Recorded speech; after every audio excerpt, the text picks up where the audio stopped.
সব ধরনের ভারতীয় ভিসা কার্যক্রম দ্রুত স্বাভাবিক পর্যায়ে ফিরিয়ে আনা হবে বলে জানিয়েছেন সিলেটে ভারতীয় সহকারী হাইকমিশনের সহকারী হাইকমিশনার অনিরুদ্ধ দাস। বুধবার সিলেট জেলা প্রেস ক্লাবে সাংবাদিকদের সঙ্গে মতবিনিময় সভায় তিনি একথা জানান। বলেন, বর্তমানে medical O double entry visa কার্যক্রম চালু রয়েছে, পাশাপাশি ভ্রমণ ভিসা সহ অন্যান্য ক্যাটাগরি ভিসা পুনরায় চালু করতে উদ্যোগ নেওয়া হয়েছে।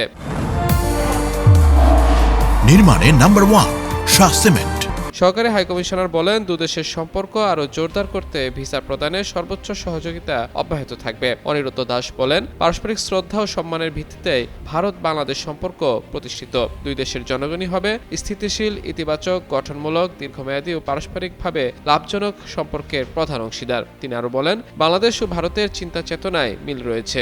ইতিহাস ও সাংস্কৃতিক ধারাবাহিকতা দুই দেশই বহন করে আসছে। দুই দেশ একসঙ্গে কাজ করতে আগ্রহী। এর আগে 24-এর অভ্যুত্থানে রাজনৈতিক পট পরিবর্তনের পর বাংলাদেশ ও ভারতের সম্পর্কের মধ্যে যে টানাপোড়েন তৈরি হয় তার প্রভাব পড়ে ভিসা কার্যক্রমেও। ওই সময় থেকে ভারত বাংলাদেশে ভিসা প্রদান সীমিত রেখেছে।